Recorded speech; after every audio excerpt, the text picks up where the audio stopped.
ओम शांति, ओम शांति, ओम शांति। आज 17/2/2026 का चल रहा है मुरली। मीठे बच्चे, तुम अभी अमर लोक स्थापन करने के निमित्त हो, है ना। अमर लोक यानी आत्मिक स्थिति में हम जब रहने लगेंगे तो मृत्यु का भय निकल जाएगा, और जब मृत्यु का भय निकल जाता है तो उसी को कहते हैं अमर लोक, क्योंकि आत्मा का राज्य चलने लगता है। और अभी क्या है कि सभी लोग पल पल मरते हैं, फिर भी सोचते और जिए, मरते हैं ना, इसीलिए चाहते कि हम और जिएं और जिएं। जब हम जीने लगेंगे तो मरने का भय ही समाप्त हो जाएगा, क्योंकि आत्मा कभी नहीं मरती है। तो बाबा कहते तुम अभी अमर लोक स्थापन करने के निमित्त हो। हम जो करेंगे आत्मिक स्थिति में तो हमें देखकर लोग समझने लगेंगे कि हमें कैसे जीना चाहिए, जहाँ कोई भी दुख व पाप फिर नहीं होगा। जब आत्मिक स्थिति में रहेंगे तो दुख और पाप कैसे होगा? न दुख लेंगे न दुख देंगे, और जब दुख देना लेना नहीं होगा तो पाप भी नहीं होगा। तो वह है ही वाइसलेस वर्ल्ड, उसके लिए अभी तैयारी करनी, वो है संपूर्ण निर्विकारी दुनिया, उसके लिए अभी से ही हमें तैयार होना है। प्रश्न है, गॉडली फैमिली का वंडरफुल प्लान कौन सा है? गॉडली फैमिली एक होता है ना, हमारी जो लौकिक फैमिली है उसकी प्लानिंग होता है, और यहाँ है गॉडली फैमिली, उसका वंडरफुल प्लान कौन सा है? उत्तर है गॉडली फैमिली का प्लान है फैमिली प्लानिंग करना, है ना। फैमिली प्लानिंग करना करते हैं ना, हमें ये एक बच्चा लेना है लौकिक में, फिर इतने साल के बाद दूसरा बच्चा लेना है, फिर नहीं लेना है, या एक ही बच्चा लेकर रह जाना, ये सब वो फैमिली का है। यहाँ है फैमिली प्लानिंग करना, एक सत्य धर्म की स्थापना कर अनेक धर्मों का विनाश करना। हमारी फैमिली का प्लानिंग क्या है कि सब आत्मिक रूप से आ जाए, सब एक परमात्मा से जुड़ जाए, उनकी श्रीमत पर चलें, यही ना प्लानिंग करके चल रहे हैं। तो हम लोगों की प्लानिंग में कहाँ हमें सक्सेस मिल रहा है, कहाँ नहीं मिल रहा है। बाबा कहते हैं कि जहाँ नहीं मिल रहा वहाँ क्या करना चाहिए? छोड़ देना चाहिए। जो बच्चा नहीं पढ़ पा रहा उसको क्या करना चाहिए? छोड़ देना चाहिए। क्या देना चाहिए? भरना चाहिए, कोशिश करना चाहिए। उसी तरह यहाँ भी बहुत सारे बच्चे हैं जो नहीं कर पा रहे हैं, सकाश देना है, लेकिन कराना तो जरूर है। बाबा के अनुसार चलेंगे बच्चे तभी सेफ्टी है, आत्मिक दृष्टि में रहेंगे तभी तो अमर लोक के मालिक बनेंगे। तो बाबा क्या कह रहे? अनेक धर्मों का विनाश। अनेक धर्म क्या है? आप लोग भी बताइए, है ना। नहीं, देह का धर्म, सारा विकार से हट जाना।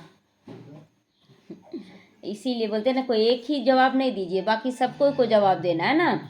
देह का धर्म, पत्नी धर्म, पति धर्म, इन सबसे न्यारा होकर मैं आत्मा हूँ, आत्मा के धर्म में टिकना है।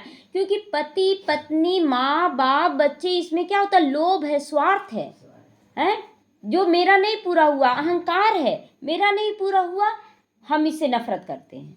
मेरा ये बच्चा बहुत कहना मानता, मेरा बच्चा बहुत अच्छा है, ये क्या है? स्वार्थ पे टिका हुआ हो गया है कलयुग के प्रभाव में आकर। तो देह के धर्मों को छोड़ एक धर्म की स्थापना, मतलब मैं आत्मा हूँ, मुझे सब आत्माओं के साथ अच्छा व्यवहार करना है, ये है देह के धर्मों को छोड़ना।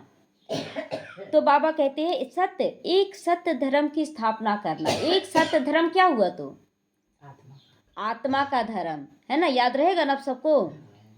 मतलब एक रटा रटाया कि विकारों को छोड़ना है तो हर बात में बोल देते हैं ये विकार छोड़ना है, नहीं, हर लाइन का अपना अपना अर्थ है। तो अनेक धर्मों को विनाश करना है अंदर से, आप बाहर से जाके नहीं बोल दे कि आप मेरे ये नहीं है, आप मेरे ये नहीं है, ये नहीं बोलना है। ये तो अंदर की स्थिति है ना कि मैं आत्मा के साथ संबंध रख रही हूँ।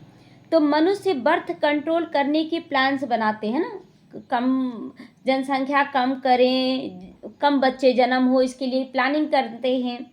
बाबा कहते हैं उनके प्लान्स चल ना सके, चलता है। जितनी आत्माओं को यहाँ आना है वो आके रहेंगे कि नहीं? उनके कहने से रुक जाएगा? बहुत बार ऐसा होता है ना कि ऑपरेशन करा लिए, अब 4-5 साल के बाद आप देखेंगे फिर से एक बच्चा हो गया। क्यों? ऑपरेशन सक्सेस नहीं हुआ, कुछ न कारण से बोल देते हैं। तो बाबा कहते हैं उनके प्लान चल ना सके, मैं ही नई दुनिया की स्थापना करता हूँ तो बाकी सब आत्माएं ऊपर में चली जाती हैं। बहुत थोड़ी आत्माएं रहती हैं, अभी सारी आत्माएं चली जाएंगी परम धाम। और कुछ ही आत्मा जो बहुत अच्छे से प्लानिंग करके या बाबा की श्रीमत पर चली, वही आत्माएं सत्युग त्रेता में आएंगी। ओम शांति। यह है घर भी, यूनिवर्सिटी भी है और इंस्टीट्यूशन भी है ना। यहाँ पर हम बोलते हैं ना, ये बाबा का घर है, मेरा घर है। फिर पढ़ने के लिए भी आते हैं, फिर हर तरह के संस्कार हम लोग सीखने के लिए भी आते हैं। तो तुम बच्चों को आत्मा जानती है, तुम बच्चों की आत्मा जानती है कि वह है शिव बाबा। ये यहाँ पर कौन बैठा है, कौन पढ़ा रहा है? शिव बाबा पढ़ा रहा। आत्माएं हैं शालिग्राम, जिनका ये शरीर है। शरीर नहीं कहेगा हमारी आत्मा, शरीर नहीं कहेगा। शरीर कहेगा कि मेरी आत्मा, आत्मा कहेगी मेरा शरीर, क्योंकि शरीर तो जड़ है ना। चैतन्य में आत्मा है, आत्मा कहती सुनती है। तो आत्मा कहती हमारा शरीर। आत्मा है अविनाशी, शरीर है विनाशी। तो शरीर चाहे आप जितना भी आप खिला ले पिला लें, क्या शरीर हमेशा के लिए रहेगा? टाइम पर ही शरीर छूट जाएगा। 4 साल के लिए अगर शरीर मिला है तो आप लाख खिला ले पिला ले, लेकिन 4 साल टाइम होगा, वो शरीर छूट जाएगा, वो मुर्दा हो जाएगा, उसको जाके जला देना होगा। और हम शरीर के पीछे भाग रहे हैं। रिश्ते निभाना बहुत अच्छी बात है, बहुत अच्छे से, बल्कि उसमें और रिफाइन करें रिश्तों को निभाने में। जितना आत्मिक स्थिति आएगा, रिश्तों को और अच्छे से निभा रहे हैं कि नहीं? बहुत अच्छे से निभा रहे हैं। तो अभी तुम अपने को आत्मा समझते हो, सब आत्मा समझकर बैठे हैं। हमारा बाबा शिव है, वह सुप्रीम फादर है। आत्मा जानती है कि वह हमारा सुप्रीम बाबा भी है, सुप्रीम टीचर और सुप्रीम गुरु भी है। भक्ति मार्ग में भी बुलाते हैं ओ गॉड फादर। मरने समय भी कहते हे भगवान, हे ईश्वर, मुझे मुक्त कर दो, बोलते हैं ना। तो ये जब तड़प होता है ना, तब बोलते मुक्त कर दो। उस समय भी तो आपका परिवार, घर, संपत्ति सब होता है, फिर क्यों बोलते हैं हमको भगवान ले चलो? क्यों भगवान ले चलेगा? जीवन भर तो देह के संबंधियों से उलझे रहे, उन्हीं में उलझे रहे, भगवान को याद ही कब किए? भगवान की श्रीमत पर कब चले? इसीलिए अंतिम समय में बहुतों को आप देखेंगे बहुत झेलना पड़ता है, और वो जब तक जिंदा है तब तक नहीं समझते कि हमें भगवान की श्रीमत पर चलना है। मनुष्य कुछ भी नहीं कर सकता है। पुकारते हैं ना ऐसे, हे भगवान हमें मुक्त कर दो, पुकारते हैं, परंतु किसी की बुद्धि में यथार्थ रीति बैठता ही नहीं, समझ है ही नहीं सबके अंदर कि जब तक जीवन है तब तक अच्छा कर्म करें, उतना पुकारने का जरूरत ही नहीं पड़ेगा। पुकारने का जरूरत कब? जब पाप का बोझा ज़्यादा रहता है, तब पुकारने की जरूरत पड़ेगी। फादर तो सब आत्माओं का है, एक हो गया ना। फिर कहा जाता है हे पतित पावन, तो गुरु भी हो गया। कहते हैं दुख से हमको लिबरेट कर शांति धाम ले जाओ। तो बाप भी हुआ ना, फिर पतित पावन सदगुरु भी हुआ। फिर सृष्टि चक्र कैसे फिरता है, मनुष्य 84 जन्म कैसे लेते हैं, यह बेहद की हिस्ट्री ज्योग्राफी भी सुनाते हैं। इसीलिए सुप्रीम टीचर भी हो गया। उनके जैसा बाप, टीचर और गुरु कोई भी नहीं हो सकता है, क्योंकि वो बेहद में ले जा रहा है। परम धाम सभी आत्माओं को ले गया, क्योंकि बाप है ना, वो टीचर बनकर बाप बनकर क्या कर रहा है, हमें अपने घर ले जा रहा है। फिर लायक बना रहा है, यहाँ पर ज्ञान देकर सुप्रीम टीचर बनकर लायक बना रहा है, हमें संस्कार भर रहा है। और उसके बाद गुरु बनकर बोलता है हमें साथ ले जाएगा, श्रीमत वरदान से भरपूर करा, उड़ना सिखा रहा है। तो टीचर गुरु सब हो गया ना। अभी देखिए कि कभी ये बच्चों को कभी डांटते हैं, समझाते हैं। डांटने में दुश्मनी नहीं होता है, डांटने में एक शुभ कामना होती है कि ये बच्चा गलत रास्ते से निकलकर अच्छे रास्ते में आ जाए, है ना। तो उसी तरह यहाँ भी बच्चों को कभी डांटा जाता है, समझाया जाता है, ताकि संस्कार सुधरे। हम देखते हैं कि हमारे जीवन में जितनी तकलीफ़ें आती हैं उतना हम मजबूत बनते जाते हैं। तो अज्ञान काल में बाप अलग होता है, टीचर अलग होता है, गुरु अलग होता है। यह बेहद का बाप, टीचर, गुरु सब एक ही है। कितना फ़र्क हो गया ना। बेहद का बाप बेहद का वर्षा देते हैं बच्चों को। किसको देंगे वर्षा? भक्तों को देंगे क्या? आज भी बहुत बच्चे भक्त बने हुए हैं। पूजा पाठ यही समय क्यों करना? जब हमको भगवान मिल जाएगा तो खोजेंगे क्या? जब तक मेरा बाप लापता है, तब तक हम हर तरह से उसको खोजेंगे। लेकिन जब मेरा बाप मिल गया उसके बाद भी हम खोजने निकल रहे तो बेवकूफ़ी है कि नहीं। और यही बच्चे कर रहे हैं, बहुत बच्चे अभी भी भक्ति मार्ग में भटक रहे हैं, तो बेवकूफ़ी है ना। भगवान यहाँ मिल रहा है और वो खोजने निकल रहे। भगवान मुस्कुराएगा कि नहीं। अब वो बोलेगा जाओ खोजते रहो, जिस दिन थकोगे तो आओगे मेरे पास। तो बोलते हैं ना दुनिया को दिखाने के लिए ढूंढ रहे हैं, कितना बेवकूफ़ी है। मतलब बाप मेरे पास मिल गया और हम ढूंढने जा रहे हैं, बोल रहे हैं कि नहीं क्या कहेगा परिवार, क्या कहेगा समाज, हम ढूंढने जा रहे हैं बाप को, तो बेवकूफ़ी है ना। तो वह भी हद का वर्षा देते हैं बाप, और हद के अनुसार हम लोग चलते हैं। पढ़ाई भी हद की होती है, वर्ल्ड की हिस्ट्री ज्योग्राफी का तो किसी को भी पता नहीं। यह किसी को भी पता नहीं है कि लक्ष्मी नारायण ने राज्य कैसे पाया, कितना समय वो राज्य चला। फिर त्रेता में राम सीता का कितना समय राज्य किया, कुछ भी नहीं जानते, ना लक्ष्मी नारायण के बारे में ना राम सीता के बारे में। अभी तुम बच्चे समझते हो कि बेहद का बाप आए हैं पढ़ाने के लिए, यही सब तो ज्ञान देने आए हैं ताकि अज्ञानता से हम बाहर निकलें। फिर बाबा सदगति का रास्ता बताते हैं। तुम 84 जन्म लेते लेते पतित बनते हो, अब पावन बनना है। यह है तमो प्रधान दुनिया, सतो रजो तमो में हर चीज आती है। एक छोटा सा कोई सामान भी होता है ना, वो भी सतो रजो तमो में आता है। पहले आता है तो बहुत अच्छा होता है, फिर धीरे धीरे पुराना खराब होता है। तो यह सृष्टि है, जो सृष्टि है ना उनकी आयु कितनी है, 5000 साल है ना। नई सो पुरानी, पुरानी सो नई होती, 5000 साल में पुरानी हो गई, फिर अभी नया किया जा रहा। ये सब जानते हैं। सतयुग में भारत ही था, उनमें देवी देवताओं का राज्य था, गॉड गॉडेज का राज्य था, देवी देवताओं का वहाँ राज्य था। अच्छा फिर क्या हुआ, उन्होंने पुनर्जन्म लिया, सतो प्रधान से सतो में आए, सतो से रजो में, रजो से तमो में आ गए। देवी देवता कहाँ से कहाँ गए, कहाँ सतो प्रधान और कहाँ तमो प्रधानता में आ गए। इतने इतने जन्म लिए, कितने जन्म लिए सतयुग में, कितने जन्म लिए। हाँ और दूसरा कोई बोलेगा, त्रेता युग में दीदी हम लोग भी। हाँ बोलिए। और द्वापर युग में 21, हाँ, और कलयुग में 42 और संगम पर एक है ना। तो इस तरह से 84 जन्म होता है। तो भारत में 5000 वर्ष पहले जब लक्ष्मी नारायण का राज्य था तो वहाँ मनुष्यों की आयु कितनी, 125 से 150 वर्ष की होती है ना। जो जैसा मतलब पुरुषार्थ करेगा ना, तो सतयुग में भी आयु कितनी हो जाएगी, एवरेज 125 से 150 तक का सबको जिएगा। मतलब 150 पूरा एक्यूरेट नहीं होगा जिसका भी, तो 125 से 150 तक सबका अपना अपना नूंधा हुआ है। उसको अमर लोक लेकिन कहा जाता है, क्यों, क्योंकि वहाँ मृत्यु का भय नहीं होता है। वहाँ टाइम होगा जिसका भी जाने का ना, वो अपने आप उसको संकल्प आएगा कि अभी हमको जाना है।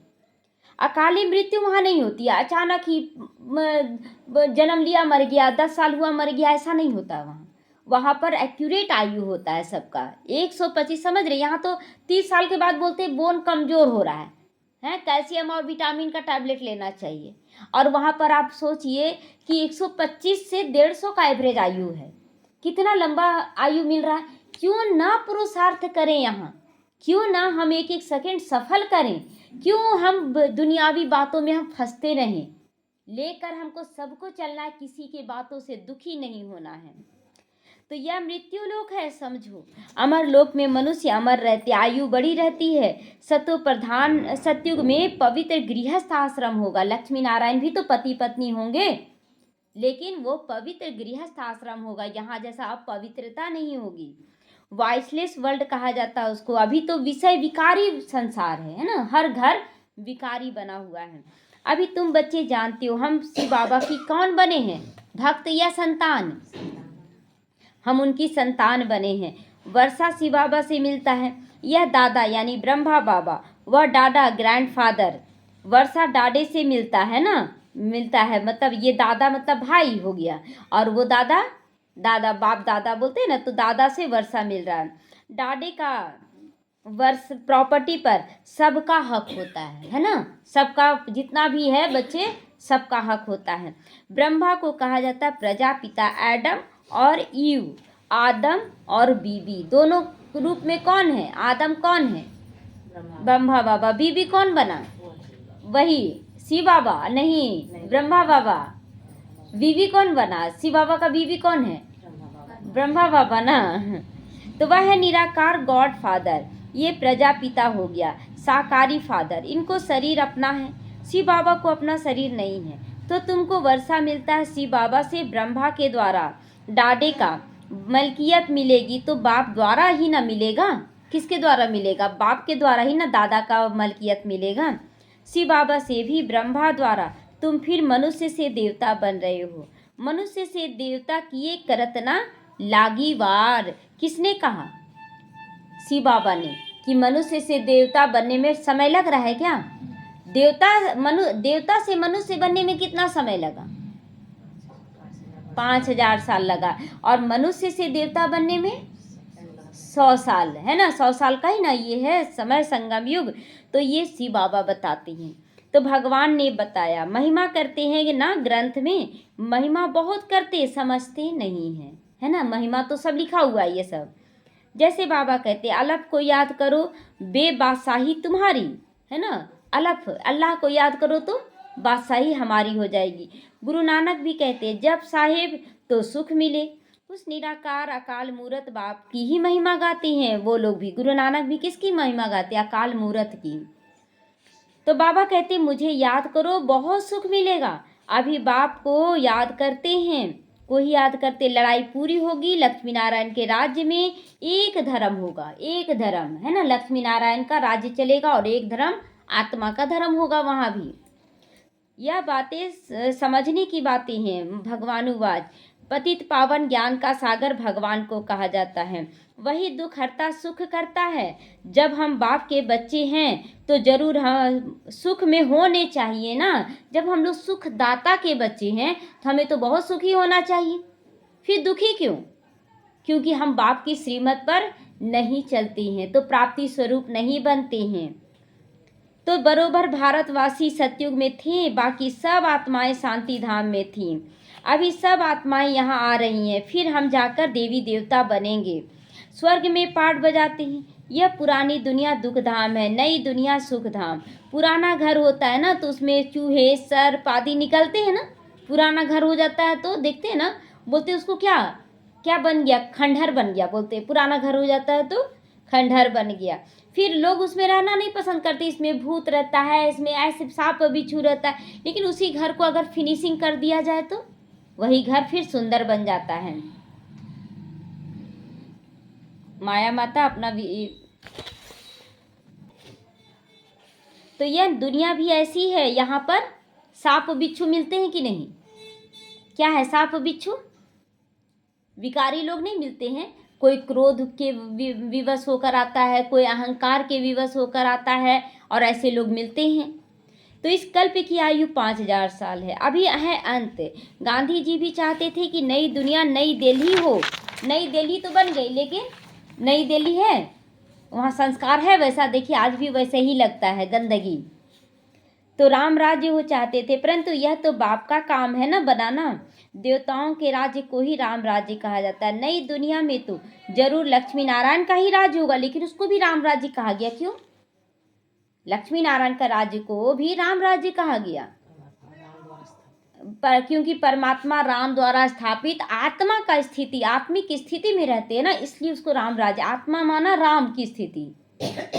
तो पहले तो राधे कृष्ण दोनों अलग अलग राजधानी की हैं। फिर उन्हों की सगाई हुई तो फिर लक्ष्मी नारायण बनते, नाम चेंज हो जाता है ना। पहले राधे कृष्ण और फिर शादी के बाद लक्ष्मी नारायण। तो जरूर इस समय ऐसे कर्म करते होंगे ना जो इतना ऊंचा पोस्ट पाएं। तो इस समय हमें अच्छा कर्म करना है, रुकना नहीं, थकना नहीं, माया से डरना नहीं है।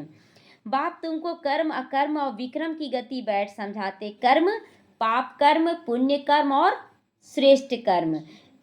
अकर्म माना सत्युग त्रेता का कर्म, जिसमें कर्म करेंगे लेकिन कर्म के फल से मुक्त रहेंगे, है ना। मतलब वहाँ कोई पाप नहीं बनेगा, बस खा रहे हैं, फल खा रहे हैं बस। और विकर्म कब बनता है? जब हम कोई भी कर्म देह भान के अनुसार करते हैं, देह के अनुसार करते हैं, वो विक्रम ही होगा। देह के अनुसार किया गया, आत्मिक स्थिति में किया गया, अकर्म है, और कर्म में पाप पुण्य और श्रेष्ठ तीनों कर्म आ जाता अभी। तो रावण राज्य में मनुष्य जो कर्म करेंगे वो कर्म विक्रम बन जाता है। अभी रावण के अनुसार जो कर्म करते हैं वो विक्रम बन जाता है। सतयुग में कर्म अकर्म होते हैं, गीता में भी हैं, परंतु नाम बदल दिया गया, यह भूल कर दी गई है। क्या कृष्ण जयंती तो होती है सतयुग में, तो लेकिन क्या करते हैं, गीता शास्त्र में श्री कृष्ण भगवानुवाच लिख देते हैं। तो शिव है निराकार परमपिता, श्री कृष्ण साकार में है। तो पहले शिव जयंती होती, फिर श्री कृष्ण जयंती भारत में ही मनाते हैं, है ना। पहले शिव जयंती, उसके बाद श्री कृष्ण की जयंती, क्योंकि बनने में टाइम लगा ना, इसलिए थोड़ा सा गैप दिखाते हैं। लेकिन जिस दिन शिव बाबा आए उसी दिन से कृष्ण की बनने की तैयारी शुरू हो जाती है। शिवरात्रि कहते हैं ना, तो बाप आकर भारत को स्वर्ग का राज्य देते हैं, भारत को स्वर्ग का राज्य देते हैं, अंधेरे से निकाल कर उजाले में लाते हैं। तो अंधेरे में ही ना बाबा आया, शिवरात्रि इसीलिए कहा गया।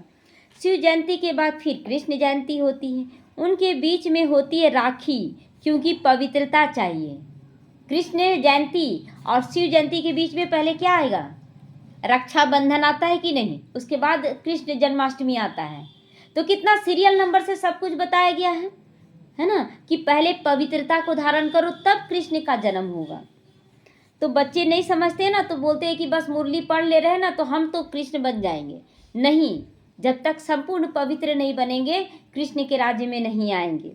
पुरानी दुनिया का विनाश भी चाहिए ना पहले, तो पुरानी दुनिया हमारे अंदर ही तो सारा कुछ भरा हुआ है।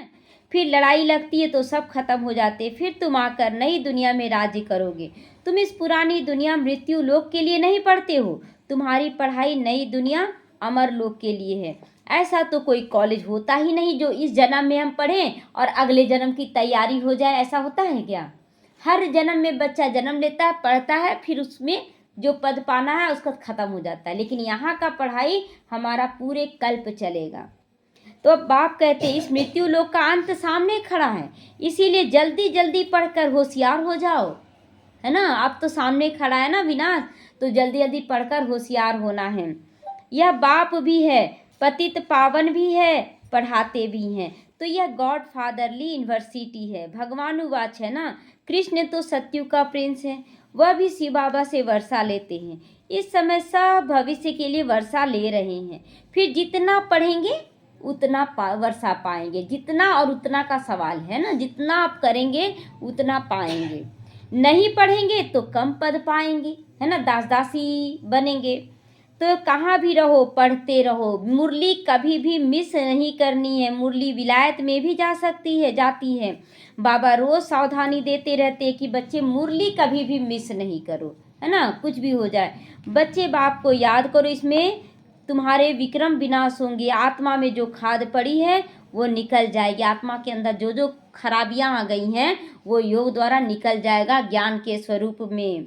तो आत्मा 100% प्योर बननी है, अभी तो इम्प्योर है। भक्ति तो मनुष्य बहुत करते हैं, तीर्थों पे जाते हैं, मेलों में लाखों मनुष्य जाते हैं। यह तो जन्म जन्मांतर से चला आता है, ये तो करते आए हैं, करते करते आज क्या बन गया, कलयुग बन गया। कितने मंदिर आदि बनाते हैं, मेहनत करते हैं, फिर भी देखो सीढ़ी तो नीचे उतरते आए, क्या फायदा हुआ भक्ति से, नीचे उतरते आ गए। अभी तुम जानते हो हम चढ़ती कला से सुख धाम में जाएंगे, फिर हमको उतरना है, फिर कला कम हो कि कमती जाती है, होती जाती है ना। कला जो 16 कला हो गया वो धीरे धीरे कम होगा, 14 कला, 8 कला, 9 कला में आ जाएगा। नए मकान 10 वर्ष के बाद का भपका जरूर कम हो जाएगा कि नहीं, 10 वर्ष में होगा कि नहीं कम। तो तुम नई दुनिया में सतयुग में थे, 1250 वर्ष के बाद राम राज्य हो गया।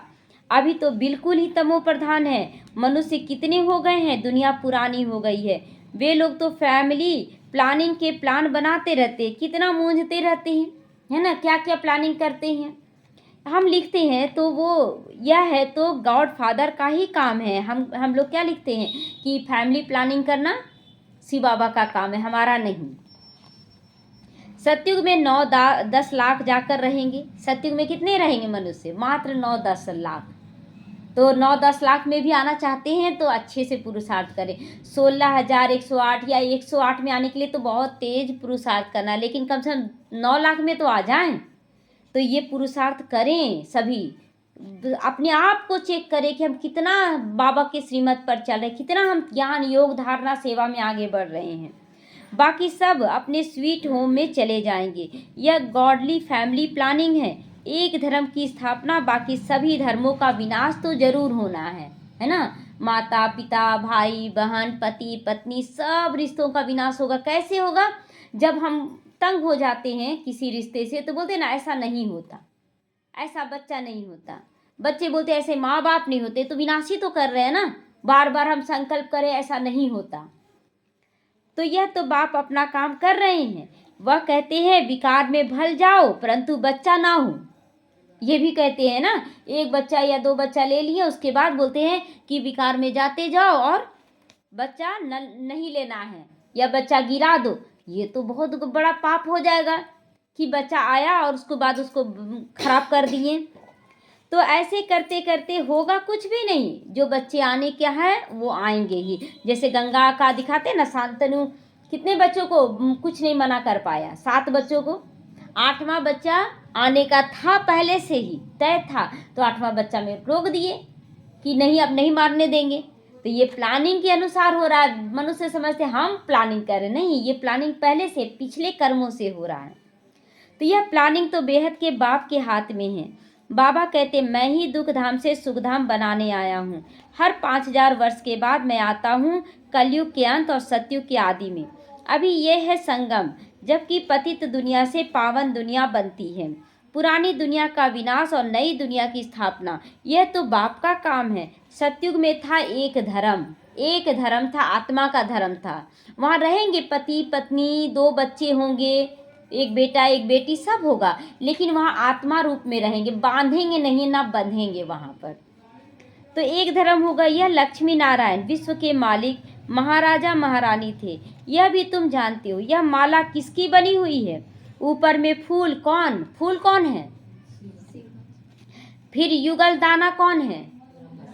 ब्रह्मा सरस्वती। उन्हों की ये माला है जो विश्व को नर्क से स्वर्गपति से पावन बनाते हैं। और फिर जो सेवा करके जाते हैं उन्हों की यादगार में फिर 108 जो मोती रहता है ना, वो रुद्राक्ष, वो मोती रहता है। तो बाप समझाते हैं यह सतयुग में पवित्र थे ना, पवित्र प्रवृत्ति मार्ग था। वहाँ भल घर गृहस्थ था, पति पत्नी थे, लेकिन वहाँ विकारों का नामो निशान नहीं था। अभी तो पतित है, गाते भी है पतित पावन आओ, आकर हमको पावन बनाओ। सतयुग में थोड़े ऐसे ही पुकारेंगे। सुख में कोई भी बाप का सिमरन नहीं करता है। अभी भी बोलते हैं ना, सुख में दुख में सिमरन सब करे, सुख में करे न कोई। जो सुख में सिमरन करे तो दुख काहे को होए। लेकिन ये नियम बना हुआ है, सतयुग त्रेता सुख का दुनिया है, वहाँ कोई सिमरन नहीं होता है। जब दुख आता है तो सिमरन करते हैं, तो दुख में सब सिमरन करते हैं। बाप है ही लिबरेटर, रहम दिल, ब्लिसफुल, आकर सबको मुक्ति जीवन मुक्ति देते हैं। तो अगर दुख में सिमरन ना हो, दुख ना हो, तो भगवान आएगा कैसे, है ना। तो ये सब बना हुआ है ड्रामा। तो बुलाते भी है ना उनको, आकर स्वीट होम में ले चलो। अभी सुख है नहीं, यह है प्रजा का प्रजा पे राज्य। सतयुग में राजा रानी प्रजा सब होते हैं। बाबा बताते तुम कैसे विश्व के मालिक बनते हो। यहीं पर हमें विश्व का मालिक बनना है ना। तो विश्व का मालिक बनने के लिए हमें अपने अंदर के संस्कारों को क्या करना है? दैवी गुणों से भरपूर करना है।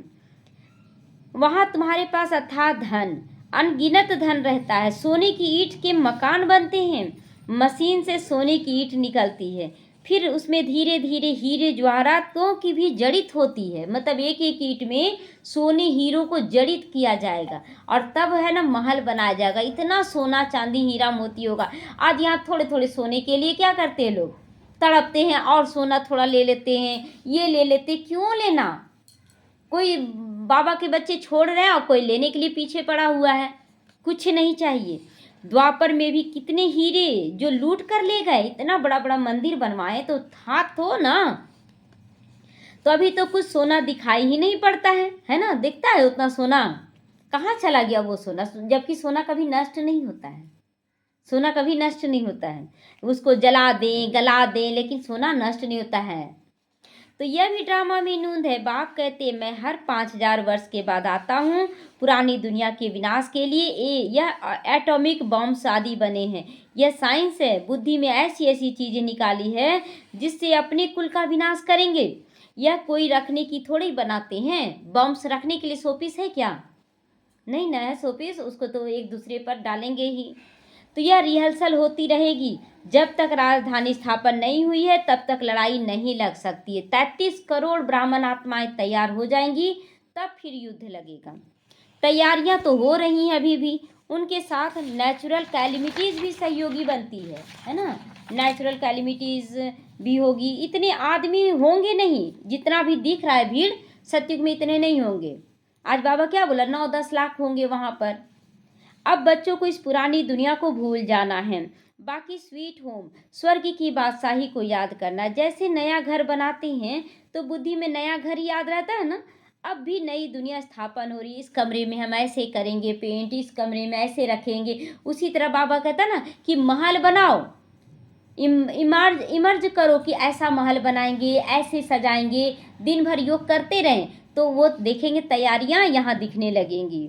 बहुत बच्चे बोले ना कि सेंटर इतना बड़ा बड़ा कैसे बन रहा है, तो सेंटर बन रहा है क्योंकि वो महलों का इमर्जिंग कर रहे हैं कि कैसे हम महल बनाएंगे। तो अभी सेंटर्स बन रहा है। जो घर का जो गृहस्थ में भी करते हैं उनका घर भी सुंदर बनता जा रहा है। तो इमर्ज करना है, लेकिन लालच से नहीं, सेवा भाव से करना है कि मेरा घर बन जाए। ये भाव से करेंगे तो वो तो स्वार्थ हो गया।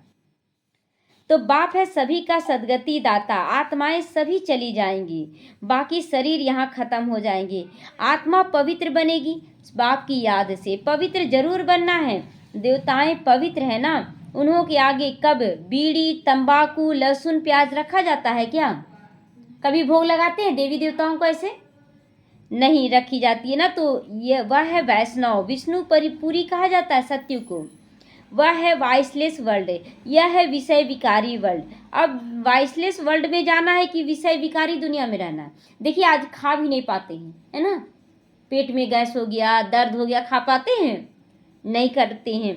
तो समय बाकी थोड़ा है। यह तो खुद भी समझते हो ना कि एटॉमिक बॉम्ब से सब खत्म हो जाएंगे, लड़ाई भी लगेगी। बोलते हैं कि हमको कोई प्रेरणा करने वाला, हम बना रहे हैं बॉम्ब्स को। जानते भी अपने कुल का विनाश हो रहा है, परंतु बनाने बिगड़ रह नहीं सकते हैं क्योंकि वो अपने आप अंदर में इमर्ज होता है कि हमें ऐसा बॉम्ब्स बनाना है, ऐसा ये करना है। शंकर द्वारा विनाश, ये भी ड्रामा में नूंद है। विनाश सामने खड़ा है। ज्ञान यज्ञ से ये विनाश ज्वाला प्रज्वलित होती है। ज्ञान यज्ञ से, जैसे जैसे हम लोग ज्ञान धारण करेंगे और अपने अंदर की बुराइयों का विनाश करेंगे, वो वाइब्रेशन अपने आप फैलेगा और लोग विनाश करेंगे। तो अभी तुम स्वर्ग के मालिक बनने के लिए पढ़ रहे हो। यह पुरानी दुनिया खत्म हुई हो नहीं हो, नई दुनिया बन जाएगी। यह चक्र फिरता रहता है। हिस्ट्री मस्ट रिपीट, है ना, जरूर रिपीट होगी। ऐसा नहीं कि सतयुग के बाद फिर कलयुग ही रहेगा, आ जाएगा, नहीं, रिपीट होगा एकदम सीरियल नंबर से। सतयुग त्रेता द्वापर कलयुग, फिर संगम युग, फिर सतयुग आएगा। तो पहले आदि सनातन देवी देवता धर्म था, फिर चंद्रवंशी क्षत्रिय धर्म, फिर उसके बाद इस्लामी बौद्धि आए, फिर जरूर पहले नंबर वाला आएगा। सब विनाश हो जाएगा। तुम बच्चों को कौन पढ़ा रहे हैं? कौन पढ़ा रहे हैं?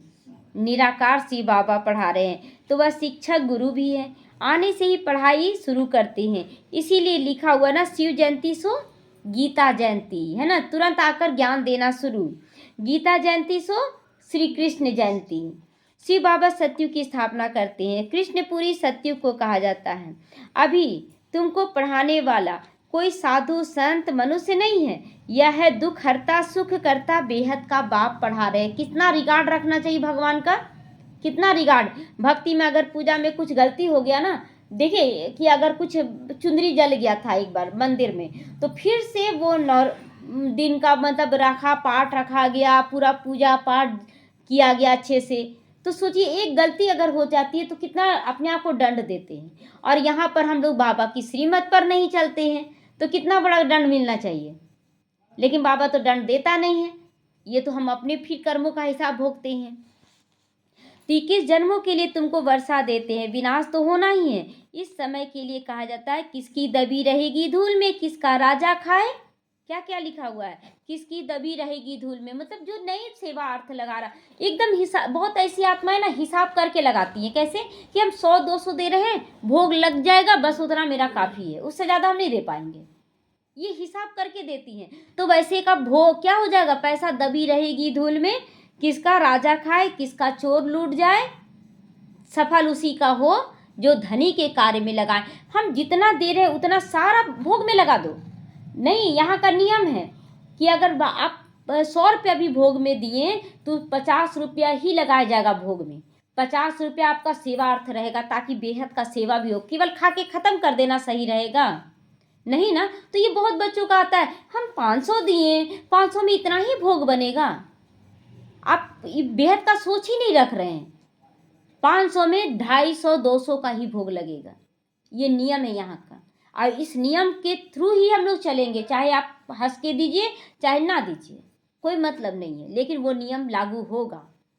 तो चोर या चोरा चोरी भी, चोराकारी भी बहुत होगी, लास्ट में ना चोरी होगा, बैंक लूट लिया जाएगा, जहाँ पैसा जमा करे कोई देगा नहीं आपका, तो आग भी लगनी है, आग लग जाएगा, जैसे बम फेंका गया, पूरा घर मकान आग लग जाएगा, तो धन दौलत नहीं जलेगा, सब खत्म हो जाएगा। बाबा आज क्लियर कर दे रहा है, इसलिए जो सफल करना है जल्दी जल्दी सफल करना है।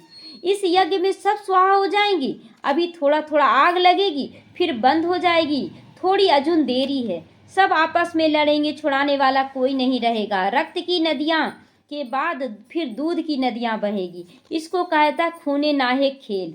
बच्चों ने साक्षात्कार किया है, इन आंखों से भी देखेंगे, डायरेक्ट देखेंगे, एक साक्षात्कार होता है और एक होता है डायरेक्ट देखेंगे। सामने में घर जल गया, एक पति पत्नी थे, वो घर में ताला लगा के अपनी बेटा बहू के पास गए, बाहर में रहते थे, और यहाँ पूरा घर सफाई कर दिया, चोर सफाई कर दिया, पूरा सब चीज़ लूट के ले गया, क्या रह गया।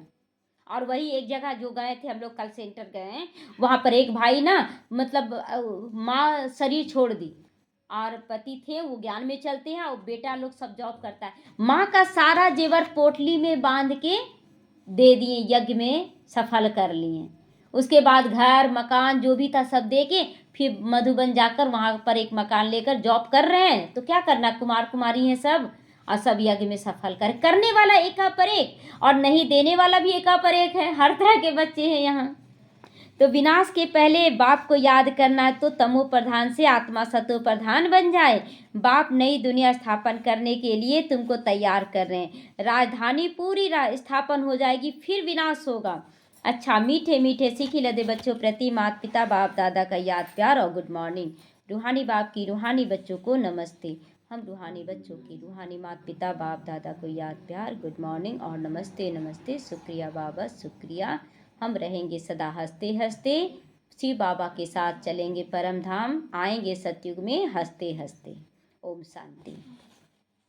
धारणा के लिए आज मुख्य सारे, विष्णुपुरी में चलने के लिए स्वयं को पहले लायक बनाना है, संपूर्ण पावन बनाना है, अशुद्ध खान पान त्याग कर देना है, विनाश के पहले अपना सब कुछ सफल कर लेना। मतलब एक ही धारणा में बाबा कितना सारा चीज बोल दिया ना, सारा कुछ सब कुछ ला दिया बाबा। जल्दी जल्दी पढ़कर होशियार भी होना है, कोई भी विक्रम ना हो इसका ध्यान रखना है। वरदान है, फरियाद को याद में परिवर्तन करने वाले स्वतः और निरंतर योगी बनो। फरियाद ना करो बाबा ये दे दो, ये ठीक हो जाए, ये फरियाद नहीं, बाप को याद करो, पाप का बोझा दूर होगा, सब कुछ ठीक हो जाएगा। संगम युग की विशेषता है, अभी अभी पुरुषार्थ और अभी अभी प्रत्यक्ष फल मिलेगा, अभी अभी स्मृति स्वरूप और अभी अभी प्राप्ति स्वरूप बन जाओगे, अनुभव होगा। भविष्य की गारंटी तो है ही, बाबा तो दे रहा, लेकिन अभी अभी मिलेगा सब कुछ, लेकिन भविष्य से श्रेष्ठ भाग्य अभी का है। इस भाग्य के नशे में रहो तो स्वतः याद रहेगी, जहाँ याद है वहाँ फरियाद नहीं, क्या करें कैसे करें ये होता ही नहीं, थोड़ी मदद दे दो बाबा, यह है फरियाद। तो फरियाद को छोड़कर स्वतः योगी निरंतर योगी बन जाओ, स्वतः योगी और निरंतर योगी। स्लोगन है, जो स्वयं को मेहमान समझ कर चलते वही महान स्थिति का अनुभव करते हैं। मेहमान समझना है, घर में मेरा घर मेहमान नहीं समझे आप, मेरा परिवार मेहमान नहीं समझे, सब मेहमान हैं, तो महान बन जाओगे। अव्यक्त इशारे, एकता और विश्वास की विशेषता द्वारा सफलता संपन्न बनो। संगठन का बल, स्नेह का बल, एक दो को सहयोग देने का बल, सहनशीलता का बल जमा करो। कौन कौन सा बल जमा करना है? संगठन का बल, बहुत बड़ा संगठन तैयार करना जिसमें सब शक्तिशाली हो जाएं। फिर स्नेह का बल, सब प्यार से चले, जबरदस्ती बंध कर नहीं, बाबा कहता प्यार से चलें। एक दो को सहयोग देने का भी बल, सहयोग दिए उसको, वो बहुत आगे निकल गया तो सहयोग का भी बल आ गया। फिर सहनशीलता का बल, किसी से सहन किए, उस सहन करने में ही वो बच्चा ज्ञान में आ गया। तो इस तरह से बहुत सारे बल को जमा करोगे तो माया कभी भी वार नहीं कर सकेगी। और फिर जय जयकार का नारा लगेगा, जब इतने सभी अनेक होते हुए भी एक दिखाई देंगे। अनेक है लेकिन सबके मुख से मेरा बाबा, मेरा परिवार, एक श्रीमत, तो एक दिखाई देंगे ना सब। तो एक की ही लगन में मगन, एक रस स्थिति में स्थित होंगे, तब प्रत्यक्षता की निशानी देखने में आएगी। आप सबकी प्रतिज्ञा क्या है? प्रत्यक्षता को समीप लाएंगे ना। हमारी प्रतिज्ञा क्या है? इस तरह से एक संगठन बनाकर बाप की प्रत्यक्षता करना। तो ये प्रत्यक्षता करेंगे ना सभी। ओम शांति।